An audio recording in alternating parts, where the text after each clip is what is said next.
Assalamualaikum warahmatullahi wabarakatuh. Selamat pagi peserta didik kelas 9 yang Bapak banggakan. Apa kabarnya? Semoga selalu dalam keadaan sehat walafiat. Amin amin ya rabbal alamin. Tetap semangat dalam mengikuti pembelajaran online ini. Bertemu lagi dengan Bapak dalam mata pelajaran ilmu pengetahuan alam. Sebelum kita memulai pembelajaran kali ini, kita buka bersama-sama dengan membaca basmalah. Bismillahirrahmanirrahim. Pada pertemuan ke-28 ini, lanjutan dari pertemuan ke-27, masih membahas tentang bioteknologi. Materinya adalah penerapan bioteknologi modern. Kalau pada pertemuan 27 kemarin itu Bapak menyampaikan penerapan bioteknologi konvensional. Nah, sekarang adalah penerapan bioteknologi modern. Tujuan pembelajaran kali ini adalah peserta didik diharapkan mampu menjelaskan penerapan bioteknologi modern. Kita ke materinya, peserta didik kelas 9 yang Bapak banggakan. Penerapan bioteknologi modern. Pertambahan jumlah populasi manusia juga akan meningkatkan kuantitas kebutuhan, yang mana untuk memenuhi kebutuhan manusia tersebut maka berkembanglah suatu kemajuan teknologi baru yang dinamakan GMO, Genetically Modified Organism. GMO merupakan istilah lain dari organisme hasil rekayasa genetika. Rekayasa genetika merupakan suatu cara memanipulasi gen untuk menghasilkan makhluk hidup sesuai dengan sifat yang diinginkan. Rekayasa genetika disebut juga pencangkokan gen atau rekombinasi DNA. Pada umumnya, dalam rekayasa genetika dilakukan modifikasi pada makhluk hidup melalui transfer gen dari suatu organisme ke organisme lainnya. Secara umum, langkah-langkah rekayasa genetika seperti berikut. Yang A, menyiapkan fragmen DNA yang akan disisipkan pada DNA organisme tertentu. Yang B, menyiapkan vektor perantara baik plasmid atau menggunakan virus. Yang C, memotong DNA yang akan disisipkan dan menggabungkan dengan vektor. Yang D, menyisipkan DNA gabungan tersebut pada sel-sel organisme lain. Yang E, organisme tersebut akan tumbuh menjadi organisme dengan sifat baru sesuai dengan DNA yang disisipkan. Organisme hasil rekayasa genetika atau organisme transgenik mempunyai sifat di luar sifat aslinya. Salah satu tanaman transgenik yaitu padi transgenik. Nah, lebih jelasnya Bapak akan menjelaskannya sebagai berikut. A. Bidang pertanian dan peternakan. Penerapan bioteknologi modern di bidang pertanian dan peternakan dapat menghasilkan tanaman transgenik dan hewan transgenik. Yang pertama, tanaman transgenik. Tanaman transgenik merupakan tanaman yang mengalami perubahan susunan informasi genetika dalam tubuhnya. Genetika itu ilmu yang mempelajari tentang pewarisan sifat, yang mana gen itu adalah pembawa sifat keturunan. Tujuan dari pengembangan tanaman transgenik misalnya membuat tanaman tahan terhadap hama, meningkatkan nilai gizi tanaman, meningkatkan kemampuan tanaman untuk hidup pada lahan yang ekstrim, dan menghambat pelunakan buah. Pembuatan tanaman transgenik melalui rekayasa genetika dilakukan dengan menerapkan teknik DNA rekombinan. DNA rekombinan adalah teknik mengubah susunan DNA suatu organisme dengan cara menyisipkan gen asing ke organisme tersebut sehingga diperoleh sifat yang tidak dimiliki sebelumnya. Proses yang berlangsung dalam teknik DNA rekombinan yaitu isolasi DNA, transplantasi gen atau DNA, dan memasukkan DNA ke sel hidup. Contoh tanaman transgenik yaitu yang pertama adalah padi transgenik. Padi transgenik misalnya padi jenis Golden Rice yang dikenal pada tahun 2001. Padi varietas ini dinamakan Golden Rice karena bulir padinya berwarna kuning keemasan. Bisa dilihat pada gambar. Warna kuning keemasan tersebut disebabkan oleh kandungan beta karotin dalam bijinya.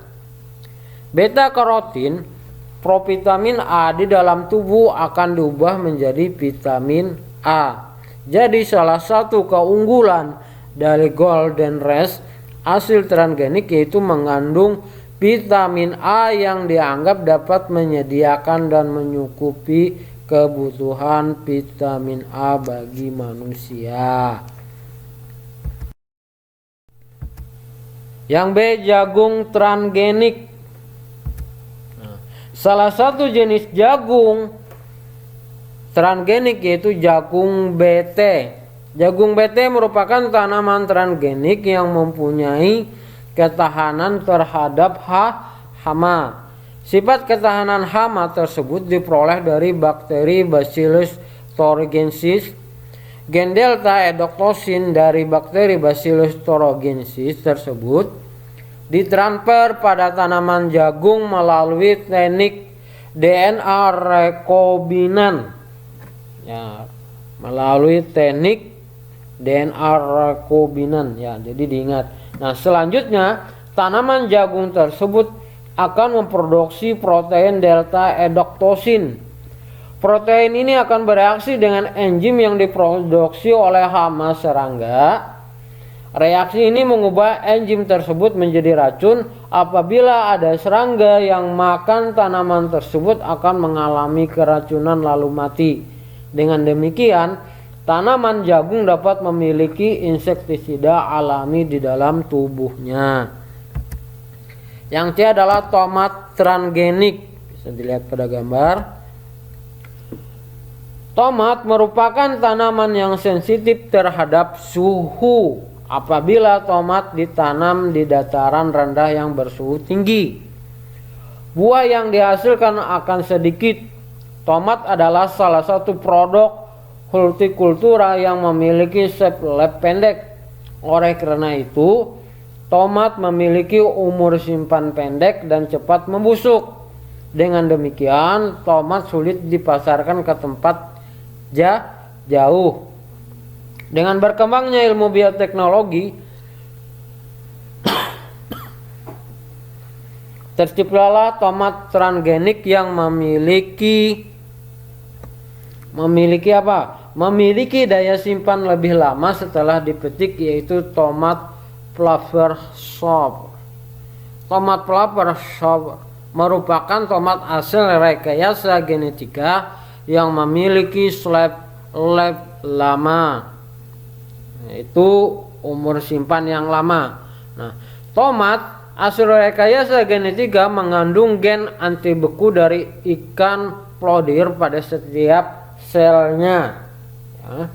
Nah, gen anti beku tersebut dapat diperoleh dari ikan plodir tadi, yaitu jenis ikan di Antartika yang dapat hidup dalam kondisi dingin.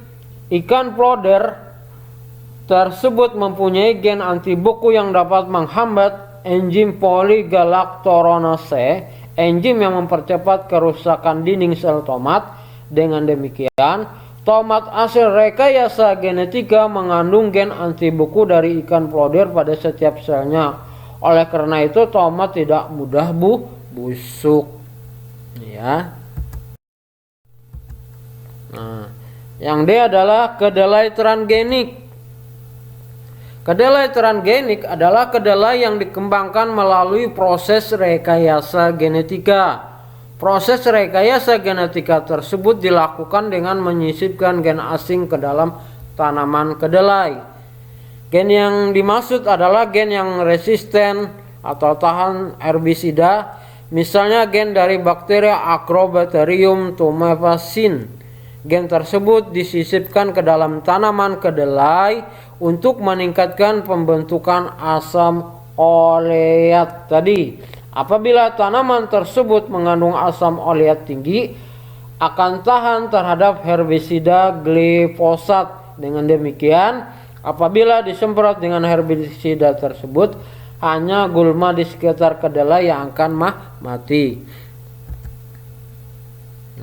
Penerapan bioteknologi dalam bidang peternakan itu antara lain ada teknik inseminasi buatan atau kawin suntik yang dilakukan dengan tujuan untuk memperbaiki sifat genetik ternak, meningkatkan angka kelahiran hewan dengan cepat dan teratur, dan mencegah penularan dan penyebaran penyakit pada hewan. Nah, penerapan teknik inseminasi buatan diawali dengan memasukkan sel sperma yang telah dicairkan dan diproses terlebih dulu ke alat perkembangbiakan betina. Selanjutnya ada transgenik. Ini yang lebih jelasnya nanti. Hewan transgenik dikembangkan melalui rekayasa genetika. Caranya dengan menyuntikkan fragmen DNA secara mikro ke dalam sel telur yang telah mengalami pembuahan. Hewan transgenik dikembangkan dengan tujuan untuk meningkatkan produk dari hewan ternak seperti susu, daging, dan telur. Kemudian hormon BST atau bovine somatotropin. Hormon BST disuntikan pada hewan ternak seperti sapi. Tujuannya itu akan memicu pertumbuhan dan meningkatkan produksi susu. Produk hormon BST dihasilkan melalui teknik rekayasa genetika. Nah, jadi diingat ya peserta didik kelas 9 yang Bapak banggakan. Yang kedua adalah hewan transgenik yang Bapak dari penerapan bioteknologi bidang peternakan, bioteknologi modern.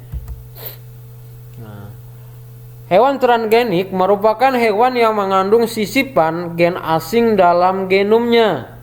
Penyisipan gen ini menyebabkan terjadi perubahan fenotip yang dapat bersifat menyeluruh maupun parsial.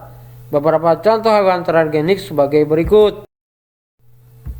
Yang pertama ada domba transgenik. Gen manusia yang disebut faktor 8 merupakan protein pembeku darah, disisipkan ke dalam DNA domba. Berkat penyisipan gen tersebut, domba mampu menghasilkan susu yang mengandung faktor 8 yang dapat dimurnikan untuk menolong penderita hemofilia, yaitu masalah darah.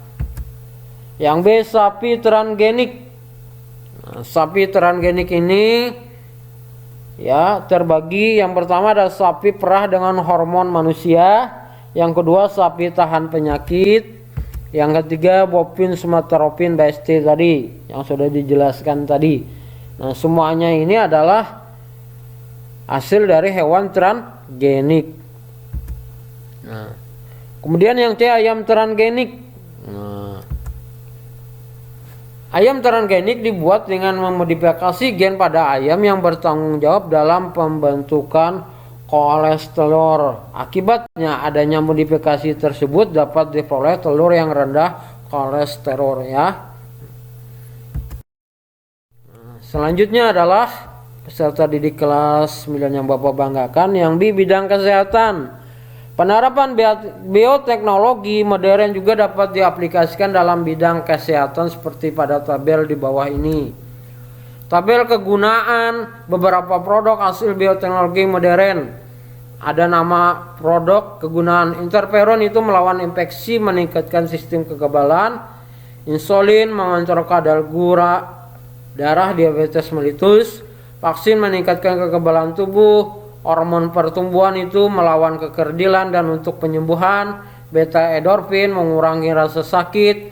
antifaktor plasminogen, melarutkan darah beku, mencegah stroke, imperkulum 2, mengaktifkan sistem kekebalan, antibodi monoklonal, menyerang dan membunuh sel tumor atau kanker. Nah, sebelum Bapak tutup, Bapak akan memberikan soal latihan, 2 soal saja. Silahkan kalian tulis jawabannya di buku tulis, kalian foto dan kalian upload ke Erlearning. Yang pertama, jelaskan tentang rekayasa genetika. Yang kedua, sebutkan kegunaan beberapa produk hasil bioteknologi modern di bidang kesehatan. Demikianlah materi kali ini yang dapat Bapak sampaikan. Kita tutup pembelajaran kali ini dengan membaca hamdalah alhamdulillahirabbil alamin. Assalamualaikum warahmatullahi wabarakatuh. Terima kasih.